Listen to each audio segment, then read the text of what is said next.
सूर्यकोटि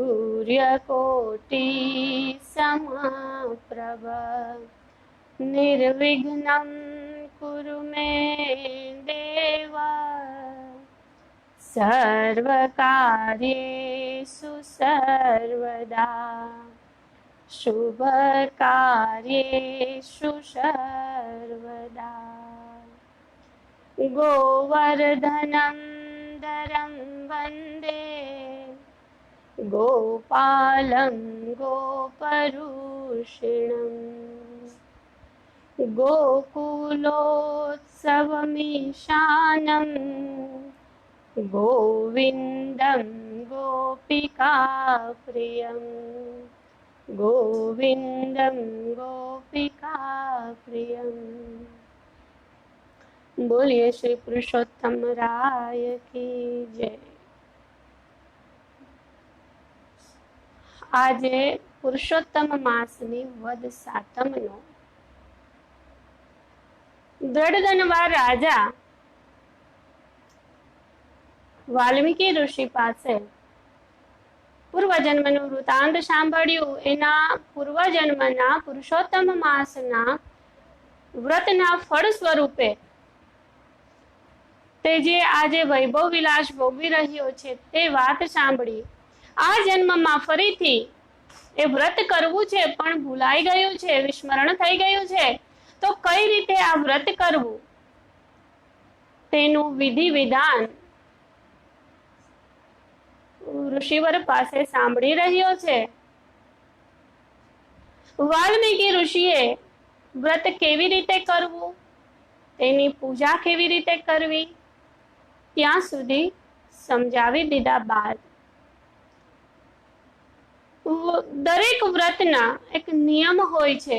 તો આ પુરુષોત્તમ માસના જે અનુષ્ઠાન કરીએ છીએ, વ્રત કરીએ છીએ, તેના નિયમો વાલ્મીકી ઋષિ સમજાવી રહ્યા છે કે હે રાજન, હે દ્રઢધનવા રાજા, આ વ્રત તમારે કરવું છે તો આના ભગવાનને આહ્વાન કર્યું, ષોડશોપચાર પૂજા કરી. પૂજા કર્યા બાદ કયા નિયમોનું પાલન કરો તો તમને સંપૂર્ણ ફળ મળે તે વિધાન અહીંયા વાલ્મીકી ઋષિ દ્રઢધનવા રાજાને કહેવા જઈ રહ્યા છે. રાજન, એક ચિત્ત થઈ તમે સાંભળો કે પુરુષોત્તમ માસમાં કયા નિયમોનું પાલન કરવું, કઈ કઈ વસ્તુનું તમે સેવન કરી શકો અને કઈ એવા ફળ, ફળાદિ અને ધાન્ય છે જેનો ત્યાગ કરવો જોઈએ. વાલ્મીકી ઋષિ કહે છે કે તમામ સફેદ અનાજ, કંદમૂળ, કાકડી, કેળા, કેરી, હરડે, જીરું, સૂંઠ, આંબલી, સોપારી, આમળા, ગોળ, શેરડી, આદુ અને હવિષ્યાન્ન. હવિષ્ય એટલે કે યજ્ઞમાં જે તમે હોમો છો અથવા તો હોમી શકાય તેવા અનાજ, ફળો અને પદાર્થો, આનું સેવન તમે કરી શકો છો. હવે વાત થઈ આટલું વસ્તુનું સેવન કરવાની. હવે કઈ વસ્તુ વર્જ્ય છે જેનું તમે સેવન નથી કરી શકતા? તો તે વસ્તુ છે કાંદા, લસણ, ગાજર, મૂળા, સરગવાની શીંગ, માંસ, મદિરા, માદક પદાર્થો, અભક્ષ્ય ખોરાક, અડદ, રાઈ, દ્વિદળ એટલે કે જેના બે દળ, બે ભાગ થાય તેવા ધાન્યો, પારકું અન્ન, જામફળ, મસૂર, વાસી અન્ન, ચામડામાં રહેલા પાણી તેમજ તીર્થ ન હોય તેવી જગ્યાની મુસાફરી, સાધુ સંત, સ્ત્રી, રાજા, વડીલો તેમજ વ્રત કરનારની નિંદા, આટલી વસ્તુ કરવી નહીં, આટલી વસ્તુઓનો ત્યાગ કરવો. ત્યારબાદ તિથિ અનુસાર એકમના દિવસે કોળું, બીજના દિવસે સફેદ વેંગણ એટલે કે સફેદ રીંગણા, ત્રીજના દિવસે પુષ્પ શાક જે પુષ્પમાંથી બને છે તેવા શાક, ચોથના દિવસે મૂળા, પાંચમના દિવસે બીલું, છઠના દિવસે તરબૂચ કાલિંગર, સાતમના દિવસે તમામ ફળોના શાક, આઠમના દિવસે આમળા, નવમના દિવસે નાળિયેર, દસમના દિવસે દૂધી, 11ના દિવસે પિંડોળા, 12ના દિવસે બોર, 13ના દિવસે કાળા વેંગણ, કાળા કલરના જે રીંગણા આવે છે તે, 14ના દિવસે વેલા પર થતા શાક, પૂનમના દિવસે પાણીમાં થતા શાકો, તેમજ દર રવિવારે આમળા ખાવા નહીં, આમળાનું સેવન કરવું નહીં. તેથી અનુસાર આટલા શાક અને ફળોનો ત્યાગ કરવો. એક નિયમ લેવો, કોઈ પણ એક વસ્તુ કે જે આખા મહિના દરમિયાન તેનું સેવન ના કરવું, અને જ્યારે અમાસના દિવસે આ વ્રતનું ઉજવણું કરો છો ત્યારે બ્રાહ્મણોને આ દાન કરવું, ત્યારબાદ જ આ વસ્તુનું સેવન કરવું. બ્રહ્મભોજ કરાવવો, વસ્ત્રદાન, અન્નદાન, અને બ્રાહ્મણો ખુશ થાય તે પ્રમાણે દક્ષિણા આપવી, બ્રાહ્મણોના આશીર્વાદ લેવા. આ પ્રમાણે વિધિ વિધાનથી જો વ્રત કરવામાં આવે તો આનું સંપૂર્ણ ફળ પ્રાપ્ત થાય છે. રાજાને ઋષિએ આ વાત તો કહી દીધી, કઈ રીતે વ્રતના નિયમો પાડવા તે પણ સમજાવી દીધું. સાથે સાથે આપણે પણ સમજી ગયા કે કઈ રીતે વ્રતના નિયમોનું પાલન કરવું. વ્રત કરનારે આખો મહિનો ઉપવાસ કરવો, ઉપવાસ શક્ય નથી તો એક ટંક રાત્રે ભોજન લેવું. એક નિયમ રાખવો કે કોઈના ઘરનું પારકું અન્ન કે ફળાદી કંઈ પણ ખાવું નહીં. બ્રહ્મચર્યનું પાલન કરવું, ભોંય પથારીએ સૂવું, પ્રાતઃકાલ વહેલું ઉઠવું, તીર્થ જળમાં સ્નાન કરવું, આંગણું સ્વચ્છ રાખવું, ઘર સ્વચ્છ રાખવું, પ્રભુ પૂજાનું જે સ્થાન છે તેને સ્વચ્છ રાખવું, નવા પુષ્પો પ્રભુને અર્પણ કરવા, વાસી પુષ્પો મંદિર સ્થાનમાં રહેવા દેવા નહીં, મનમાં સતત હરિસ્મરણ કરવું, અસત્ય બોલવું નહીં, સત્યનું આચરણ કરવું, બંને ત્યાં સુધી મૌન ધારણ કરવું. આખો દિવસ મૌન નથી રહી શકતા, અમુક કલાક રાખો, અમુક પ્રહર રાખો. જો અમુક પ્રહર પણ મૌન નથી રહી શકતા તો અમુક એવો સમય રાખો નિશ્ચિત કરેલો સંધ્યા ટાઈમે, તે પણ નથી થઈ શકતું તો માત્ર જ્યારે તમે ભોજન કરો છો તે ટાઈમે મૌનનું પાલન કરવું. મૌન એ ઉત્તમ સાધના છે. આ રીતે જો વ્રત થાય છે તો આનું ઉત્તમ ફળ મળે છે. ઋષિ પાસેથી આ તમામ વસ્તુઓ સાંભળ્યા બાદ રાજન નતમસ્તક થઈને પ્રણામ કરે છે. અહીંયા વ્રતના વિધાન રૂપે 22મો અધ્યાય સમાપ્ત થાય છે. બોલો પૂર્ણ પુરુષોત્તમ રાય કી જય, કાંઠા ગોરમાની જય, પંચ ઋષિઓની જય. લોક કથા, પ્રભુ સ્મરણ, જે કંઈક માણસને શીખ આપી જાય તેવી કથાઓ નું રસપાન કરીએ છીએ ત્યારે આજે સુંદર મજાની કથા, જેમાં પવિત્ર એવા ગંગાજલ સમાન તેના શબ્દો, તેમાં આપણે ડૂબકી લગાવવા જઈ રહ્યા છીએ.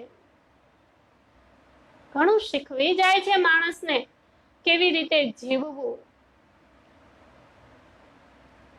એક નગરમાં ખેડૂત પત્ની અને તેનો પુત્ર આ 3 જણ રહે.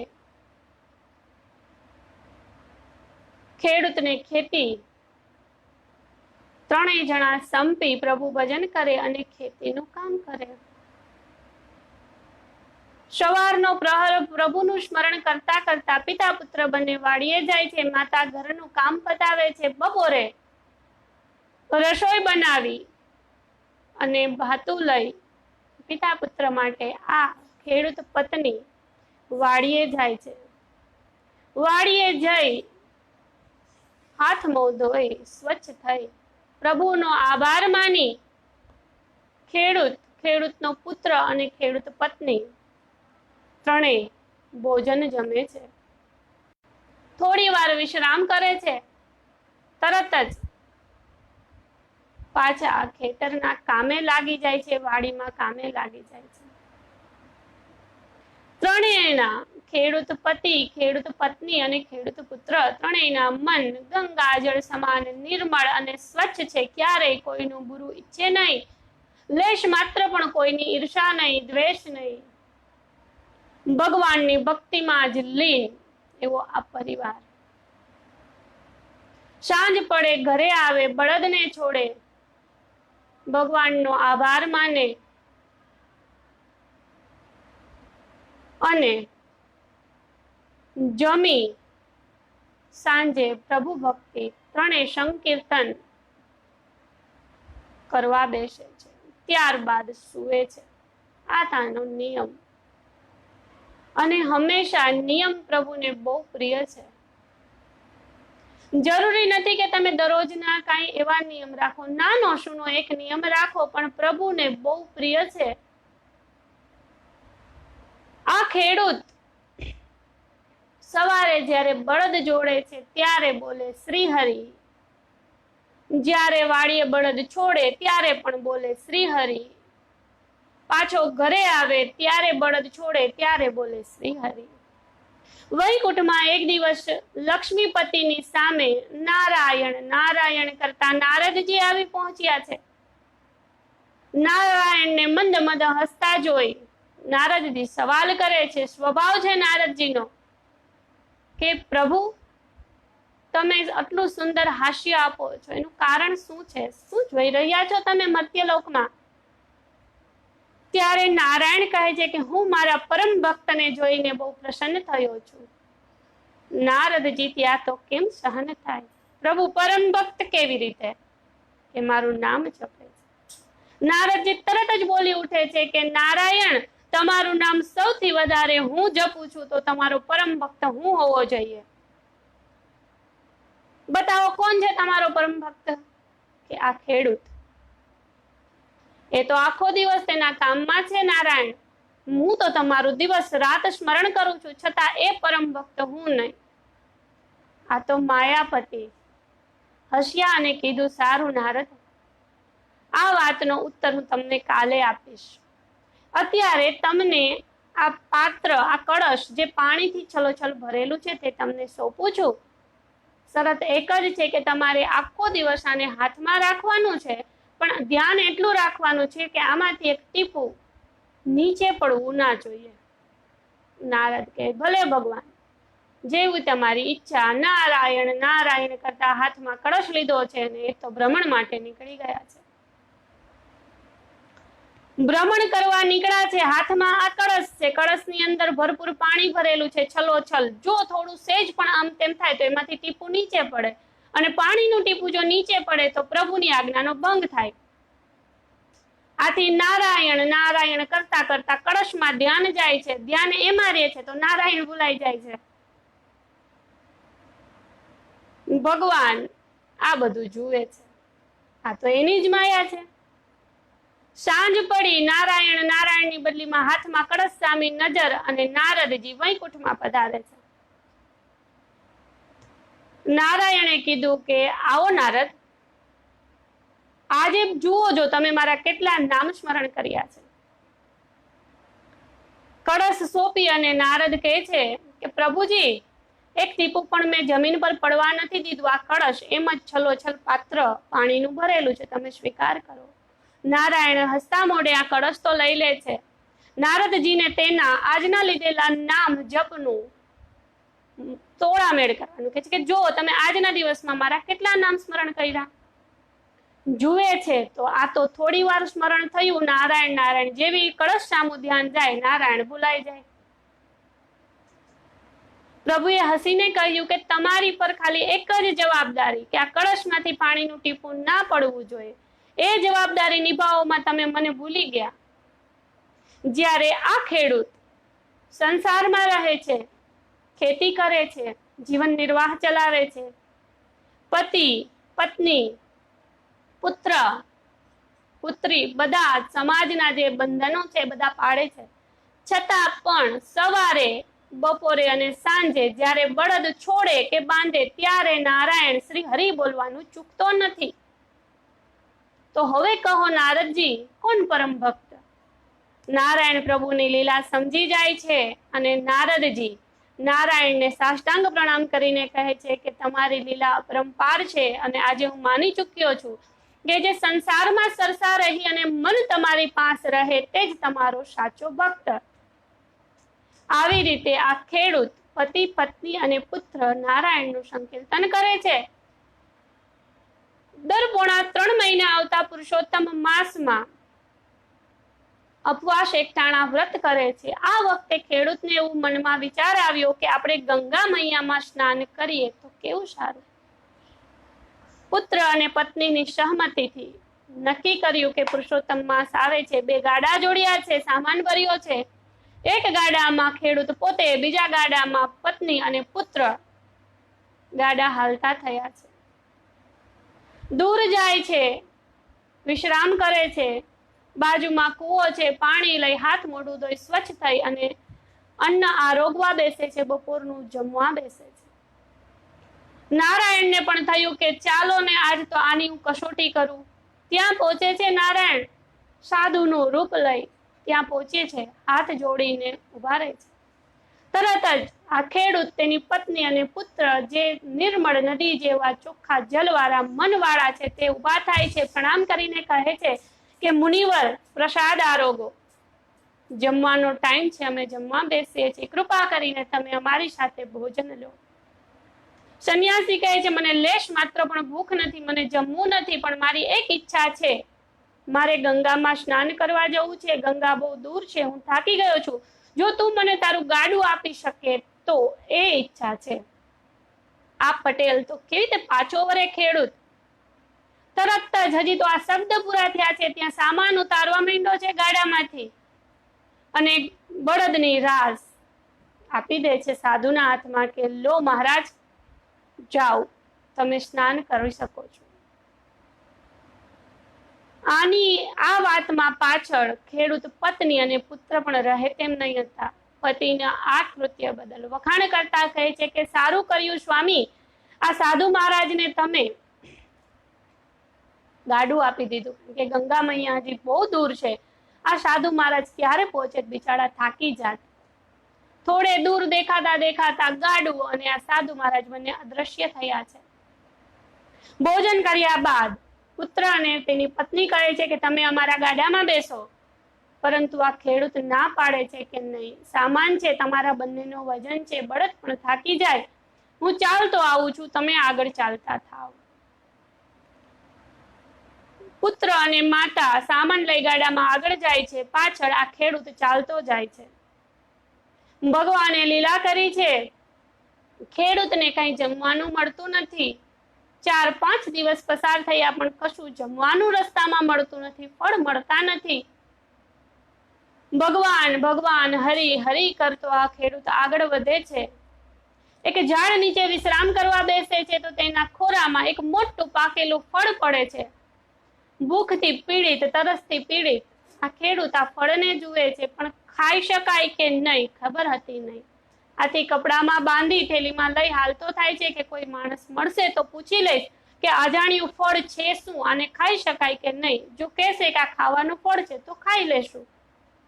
હાથમાં લઈ આગળ હાલતો થાય છે, શિવાલય આવે છે, અવાવરું શિવાલય છે, પણ આ ખેડૂત શિવાલયને સાફ કરે છે, ત્યાં વિશ્રામ કરે છે. થોડીક આંખ લાગે છે કે પરમ કૃપાળુ સ્વયં શંભુ મહારાજ શિવશંકર પ્રગટ થાય છે અને ખેડૂતને દર્શન આપે છે.